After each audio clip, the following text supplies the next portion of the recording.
you come back to our founding documents and the founding ideas, and those are profoundly optimistic. They are. And they are at odds with the idea that there is no escape from the tragedies of history, it seems. It's true. And they're born, our founding documents are born, of course, of the Enlightenment. And we have to hope, and frankly, maybe that is what's at stake with our prolonged aftermath of 9/11. Are the societies, are all the democracies, republics, which are still children of the Enlightenment, whether it's the Fifth French Republic or the British unwritten Constitution, or take your pick, are all those places trying to create republics in South America, etc. Maybe that's ultimately what is at stake. Will these principles of the Enlightenment, reason, popular sovereignty, natural rights, human liberty, equality before law, which wasn't written on paper in America till the 14th Amendment, will all those things survive in a thoroughly global world, in a religious marketplace where everything can compete at once, in a world communicating constantly as we speak by the internet which can serve democracy or not?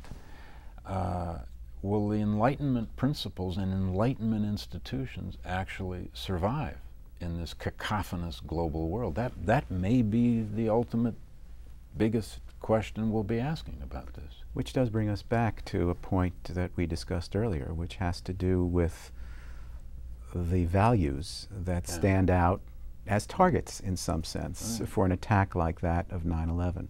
And so there are political histories, as you said, there are deep histories and practical reasons, let us call them, for why people act the way they do. But the larger question, which at the time was phrased as this issue of the values that we believe in having been attacked, it was oversimplified in many ways, but it does come back to the point you've just made, that for better or for worse, we represent something, and that something was also part of what was attacked, if not the central focus of the attack of 9/11. Oh, I quite agree, and I think we are witnessing the world possibly telling us again that they do want to believe in America as an idea, not as even a physical place as much.